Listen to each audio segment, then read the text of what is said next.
Hello, and welcome to the River Cruise Masterclass. I will tell you that I have avoided doing this all week because I said I was going to get my hair done. I was going to get ready for the day, and you know what? It never happened. So here I am forcing myself to do it because I said I would do it this week. My goal is to get one of these out every other week. And so, welcome to part two on our Rhine River series. Last episode, we focused on Amsterdam and 3 days that I would do in Amsterdam if I had it. So, today we're just going to do destinations of the Rhine River. This is part two of like six or seven. So I'm really excited. And so this is going to be just a history of the Rhine River, cruising through the area, the charm, and why you want to cruise down the Rhine River. My name is Sydney Skellinger, and I am your host, river cruise connoisseur, and proud standard poodle owner. In case you can't tell, my travel agency name is The Poodle Booked It. So in this series, we're going to set sail on Europe's most storied river, the Rhine. So we're going to be focusing in this series on like fairy tale castles, your vineyard covered hills, vibrant cities, and the magic in between. Whether you're a history buff, culinary foodie, or just wanting to get out and explore Europe, this is the perfect river for you. So, in our destinations, the Rhine, we're going to kind of cruise through history and culture, and each episode is going to dive into a different aspect of the Rhine River.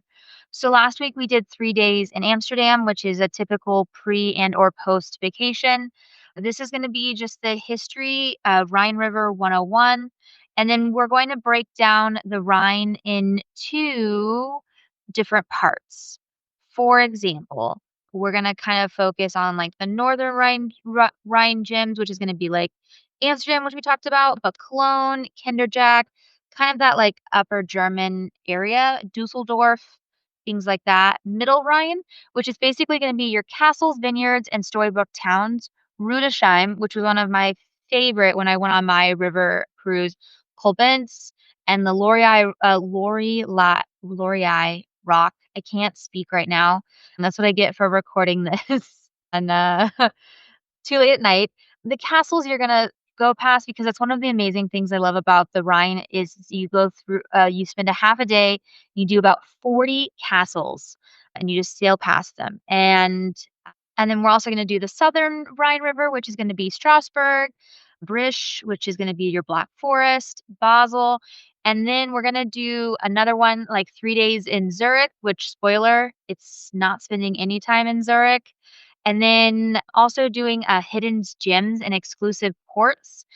So some of those places that not all of the cruise ports hit, like Spire, Dordrecht, Trier, kind of highlighting on all of those things and moving on from there. So that's what we're going to be talking about in the future. So now let's kind of get into what we're going to be talking about today as you're listening to this episode. And let me tell you, I'm so excited you're here. This is going to be a little bit of a history, which I always enjoy learning a little bit about history of the place. So the Rhine is actually a natural highway and a cultural border for the ages. Even the word Rhine or the word Rhenus is a Celtic word meaning river or to flow. And so it even was known during the Roman times. The Romans knew the Rhine River, and in fact, in the first century CE, it was marked at the edge as the edge of their empire. So you can picture the Roman legions stationed on one bank and the Germanic tribes on the other, and the river flowing between those two worlds. The Rhine also served as a fortified frontier for centuries. For example, like Cologne began as a Roman colony, and along the river, you'll find ruins, the ancient walls, and even a Roman museum by the docks. This river is essentially a living timeline from the Roman Empire onward. I will tell you, when I was on the Rhine River, when I did my trip, it was literally one day we were in France, one day we were in Germany. And it's so interesting to see the history because coming from the United States, we are such a young country compared to the rest of the world. And so when we were on the German side, everything was the French's fault. Like, all of the major conflicts they had, everything of that, and then when you went on the French side, everything was everyone blamed the Germans for all of the different conflicts throughout history, and it was all their fault. And I was like, "I feel like the river. We're just neutral, we're watching everything as we flow on by." So, there's my hot take on it for you. As we said that I'm going to talk about later on, is the Middle Rhine Valley is actually dotted with a bunch of fairy tale castles, like the Stolzefell Castle, which is actually perched high above the water. In fact, there's 65 kilometers of the Rhine, which is designated as a UNESCO World Heritage Site for its unparalleled concentration of history and beauty. There's actually many medieval castles that were built by local lords who acted as robber barons, charging tolls for every passing boats, which is really interesting because there's about 40 of them within that thing. So it must have been really expensive to get from one side to the other, I swear. So some of the castles are ruined, while some are actually been rebuilt. For example, the Strolsfeld, which was restored in the 1800s as a Prussian royal retreat.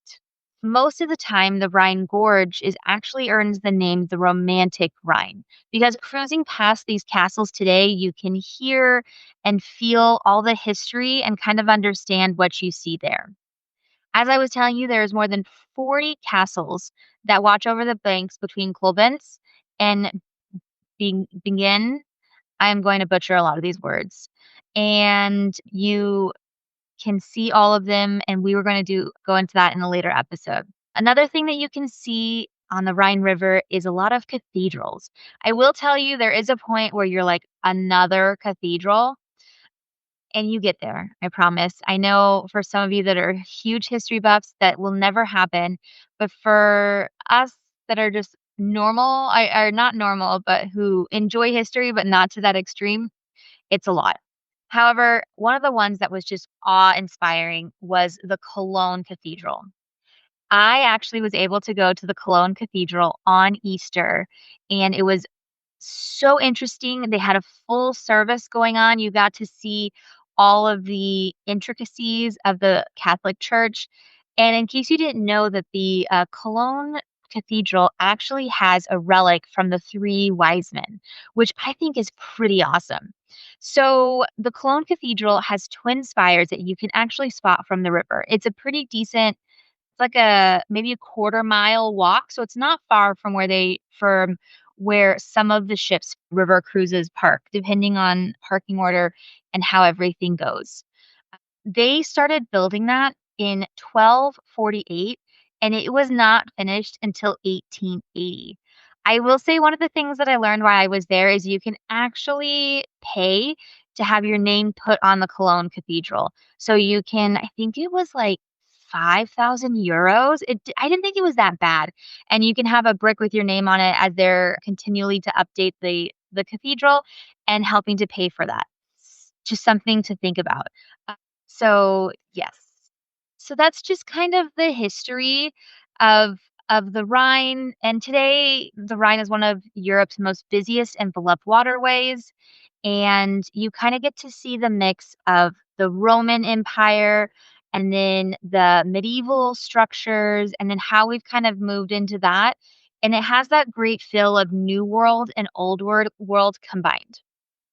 So when it comes to traveling and cruising down the Rhine, when is the best season to go? I will tell you that you can do the Rhine River at any time. And I know that Viking just started doing the Rhine 12 months a year. Most of the time with river cruises, they actually don't run January and February. And that's usually when they dry dock them, refurbish them if they need to, make sure everything is clean and going like that. But there are some cruise lines that are, oh, I apologize, actually starting to do year-round river cruising. So that's really exciting for you because there are some great deals to be had. So I kind of do a pros and cons to each time frame. So you have spring, which is April to June. The hillsides are going to be green, wildflowers are going to be blooming.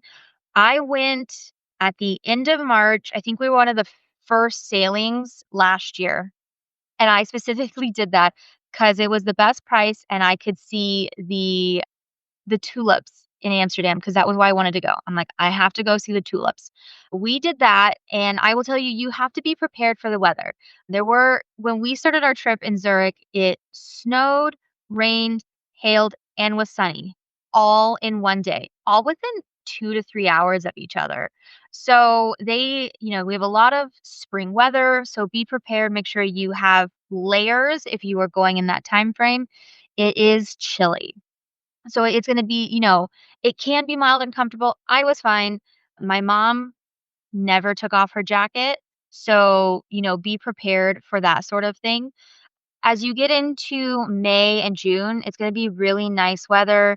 You're gonna start seeing a couple more tourists, but it's not gonna be super crowded in the end of April, beginning of May, in that area. So you will still have to deal with some rain, possibly. It's still gonna be a little chilly, but not bad. And I would say that's the new shoulder season is going to be spring because fall with river cruising is very popular. That September, October range is gonna be one of your most expensive times to go. Now, summer. So you have July and August. Summer on the Rhine is, of course, those long summer days, but it is hot and humid in the afternoons. Like, there is no way of knowing if you are going to have a heat wave, if you are going to be experiencing any sort of other things. You also have to deal with a lot of kids. So when you are going in the summer, you're gonna have to deal with not only river cruise traffic, but this just traffic in the ports. They're very popular. I'm not a huge fan of traveling in the summer because of all the kids. You have college kids, you have everyone trying to do their summer vacations. So I prefer to not go if I don't have to, just because you are going to have so many more people. I will tell you that there's actually a decent amount of availability for July because a lot of people don't want to take the risk of possibly having that extreme heat or weather. Now, autumn is going to be your September and October. So, this is going to be where you're going to see the fall foliage. It's going to be a great window, but this is also the most popular time to go. You are going to have less traffic in the cities per se, but your river cruises are going to be very full because you have a lot of retired people who are waiting for that more cool weather, not too hot, not too cold, like Miss Congeniality. It's just right, like April 25th, or yeah, I believe that it is. So you only need like a light sweater, nothing too crazy, but that is going to be the most popular time. September, October is the most popular time. Now, when you go into winter, your November, December, you then are going to be focusing on starting Thanksgiving to January 1 is Christmas markets. And I've talked about this on the podcast before, but doing Christmas market river cruises is amazing. You have the twinkly lights, the decorated stalls, all of the delicious food. You cannot go wrong. And each Christmas market will have a lot of the same things, but we will also have a lot of unique things specific to each location. When I went on my river cruise, I went to, I think, over 10 river Christmas markets in a 7-day river cruise. So basically, in a nutshell, if you are looking for good weather and a little bit of a better deal, you're going to want to go for end of April, beginning of May. If you can handle the heat, or the possibility, again, there's no guarantee on weather. I am not a weather person. July has some really great deals. Also, November, if you are willing to stand the cold but not have the Christmas markets, early November before Thanksgiving, you're going to have some amazing deals on river cruises. The most popular time is going to be the fall. So, end of August to October is going to be the most popular time, and the Christmas markets for river cruises. So take that in mind when you are looking at planning your next trip. Now, in case you don't know, there are tons of rivers that you can do just in Europe, but we also talk about the rest of the world here, so fear not. But so why should you do the Rhine River? The Rhine River is great for its variety. It has, romance, it has history, it has culture, it has relaxation. It has everything you can need to do. And also why I love river cruising is it's a floating hotel and you get shore excursions. Like you can't go wrong. You get to unpack once and you get to explore and spend a lot of time in each destination. Okay, so who is the Rhine River ideal for? So you have if you are a history buff, if you are gonna geek out on century-old architecture, battlefield legends, the Rhine will blow your mind. The sheer density of historical sites along the Rhine River is astounding. So you have the Roman ruins in Cologne and Xanten. You have the medieval cathedrals and castles. I cannot speak today. And you also have a lot of World War II sites. So the Marksburg Castle, the Speyer Cathedral, which is the resting place of some of the Holy Roman Empires. You have you can walk the same cobblestone lanes that Charlemagne did and gaze at the cathedral that again took 632 years to build, which is the Cologne Cathedral. Yes. And so it really makes it easy to feel at one with history. Now for my culture and art lovers, I'm gonna lump these together. History and culture can sometimes be intermingled, but the Rhine has inspired a lot of artists and composers for the ages. So you have Beethoven in Bonn, you have the Lorelei legend, which has inspired poets like Heinrich Heine and modern art scenes in Basel and Dusseldorf. The cruise also might have some classical musical performances. Now, it doesn't have the same music history that the Danube does, and so we'll go over that when we do the Danube River series, but that's where you're gonna get a lot of things like Mozart in Austria and things of that nature. So, I definitely recommend it if you love doing that. There are also gonna be a bunch of art galleries. I actually have now started to collect watercolor paintings wherever I go, and I've been hanging them on my wall when I get back. So every trip I go on to, I try to get a watercolor, which has been so much fun to decorate. Now, for the romantics. So the Rhine River is literally called the Romantic Rhine. And how can you go wrong with that? It was inspired by the 19th century Romantic movement. And basically, if you were able to just be on your river cruise, stand arm in arm on the deck, watching all the castle ruins sail by, and go wine tasting, just being able to enjoy the river and what is there. There's also a bunch of quaint little villages. Like, as I told you about before, my favorite is Rudesheim. I could spend 3 or 4 days there, and there are a couple of river cruise companies that do overnights there, so don't forget to check that out because it is definitely a spot I recommend. When we went, we only were there for half a day, and I really felt like I missed out on that port. So for our solo travelers, river cruising in general is fantastic for travelers. I myself has gone solo and I will probably be going again this Thanksgiving. It is a very safe and convenient way to travel. Your logistics are all handled and you also just get to enjoy being on the Rhine River and not having any of the stress. Now, for my wine lovers and foodies, which is myself, so I'm really talking to me here. The Rhine River is famous for, the Rhine and the Moselle, which there are a couple of cruise lines that do a Moselle adjacent, which I have heard is one of the most beautiful, slept on rivers. It is high on my list, just as a personal thing. But you are gonna have a lot of Rieslings, right? So you're gonna have the signature white grape of the Rhine vineyards, from dry and crisp to nectar sweet late harvest. There's 56,000 acres of vineyards around the Rhine and Moselle dedicated to wine productions. And there are a lot of wine cruises, think AMA Waterways, that do wine river cruises. So they'll actually have a winemaker come on board and go through it, and so you can experience all of those sort of things.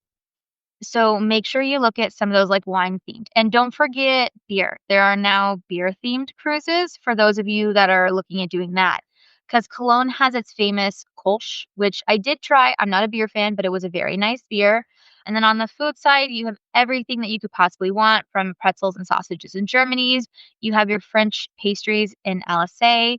And most of the river ships are going to pride themselves on serving all of those regional specialties, which they do.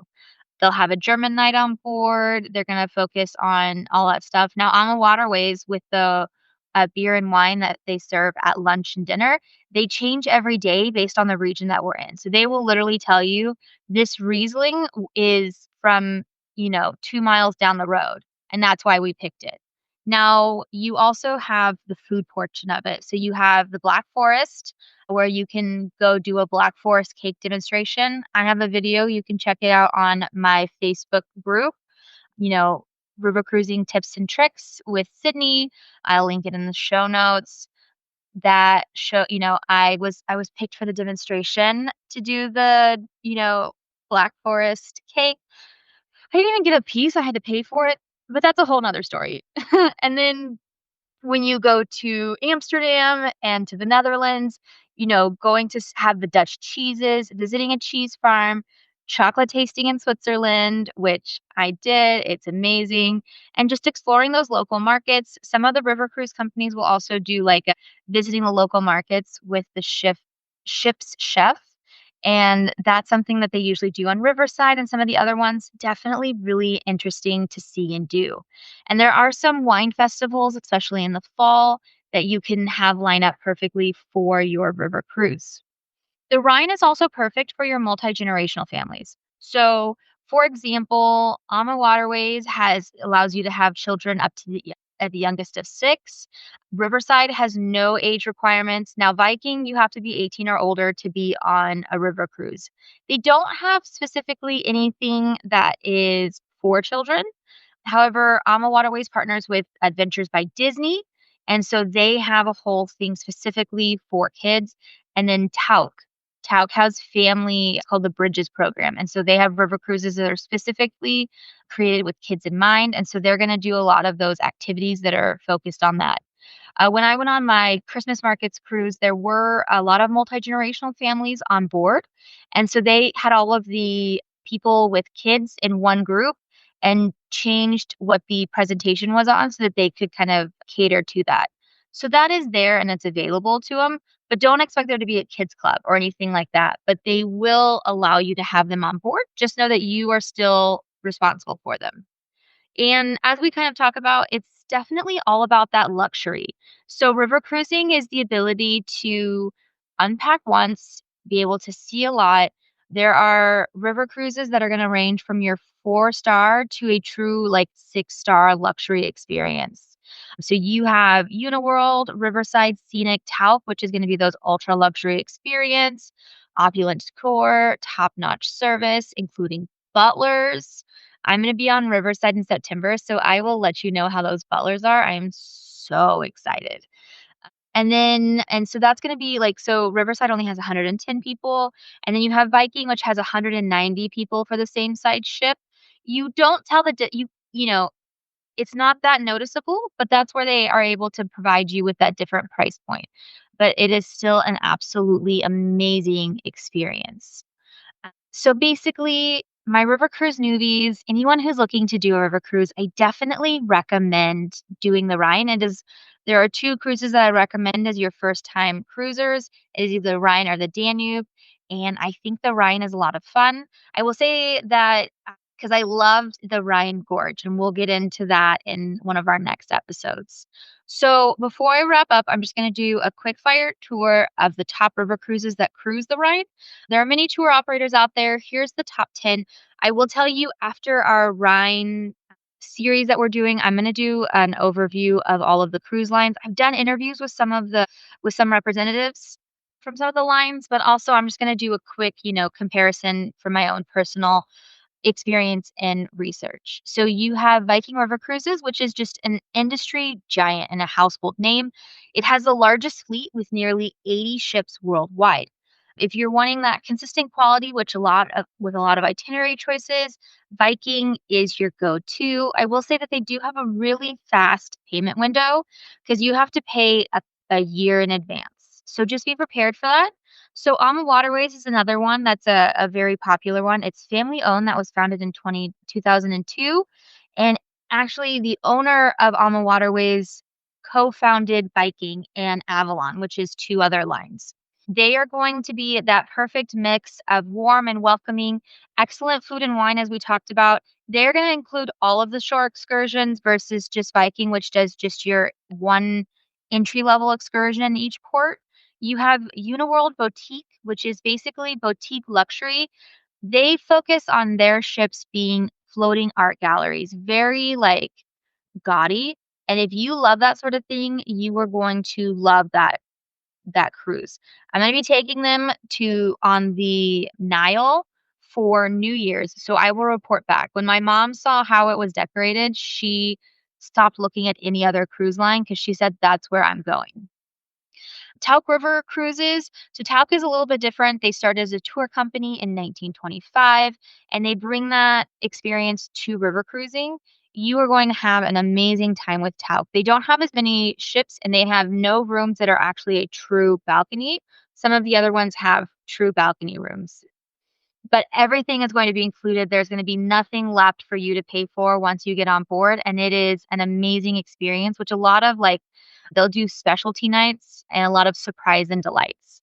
So Avalon Waterways is going to be it's actually part of the Globus travel family, and they're famous for their panorama suites, which is going to be wall-to-wall, floor-to-ceiling windows that slide 7 feet wide, technically like a French balcony, but on top of it, the beds face the window, so you can be sailing and taking a nap or just looking at the water from your bed. So totally perfect. They're gonna be a mix of they usually provide in a couple of ports some options.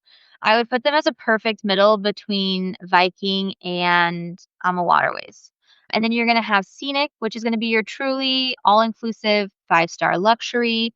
It's an Australian founded company and it's going to include all of your shore excursions. It has butler service and there's e-biking and tipping included. They call their ships space ships. They're modern and elegant and they carry about 150 people on board. Definitely one of those ones to look out for. Emerald is Scenic's younger sibling is basically what it's considered. And so that's going to be their more affordable option. Similar to Viking, they're going to do all that provide you with an excellent service, but just do like the introductory tours with all of those extra ones. I will say Emerald does have a pool and Viking does not. So that is something that is you are interested in when it comes to those that affordable price points. I would lean towards Emerald because I did miss the pool when I did my Viking cruise. Riviera is more of a British line, and it's has an exceptional value for money, but they are definitely reaching out to the U.S. market. And so, if you're wanting that quality Rhine River cruise on a budget, Riviera might be somewhere you'll look. I'll also recommend Amadeus, which is going to be one where you get to pick your own excursions, and none of them are included, but you still get everything else that's great about a river cruise. And then the last one is going to be Riverside Luxury Cruises. New kid on the block. It was originally Crystal Cruises, but it is at 6-star ultra luxury. Only has 110 people on board versus the typical 150 to 190. And they definitely are high touch, very exclusive, free throwing champagne, butlers, stunning suites. Everything is extra personalized. And so that is definitely the one you want to go on if you are looking for that true ultra luxury experience. So that's our top 10. We're going to go into them a little bit more because each cruise line has its own personality. And just like with your ocean liners, each cruise line has the right person for the right cruise for the right person because it comes down to your preferences, right? So a smaller ship or a small ship, if you're wanting to have what extras are you wanting to include, the decor style, the group demographics, your budget. And so we're going to delve deeper into that after we do our Rhine series. So not to tee you up and then say, please wait 2 to 3 months. That's exactly what I'm doing. So I'm just kind of doing a little bit of like a, you know, Poodle's pick, which is kind of where I pick my favorite part of the Rhine River or what I would do. And so one of the things that I would definitely do is The Rhine Gorge, I absolutely loved it. Drink in hand. What I did it in the morning. So if you're doing the trip from Basel to Amsterdam, which is the way I recommend, you do the Rhine Gorge in the morning. But I did a called an Aspen coffee. It's Bailey's, Kahlua, Amaretto, and coffee. So that's the way uh, I learned that trick. I learned that on Azamara Cruise Lines.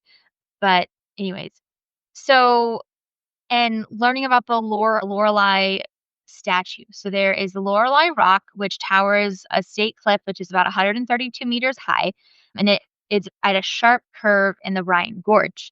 It's famous in its legend, which supposedly a beautiful siren sat atop this rock, combing her golden hair and singing, luring the enchanted sailors to wreck on the reefs below. One summer evening, as the ship approached the Lorelei, the captain announced it, and they played the melancholy Lorelei song, which is a traditional German song about the legend, right?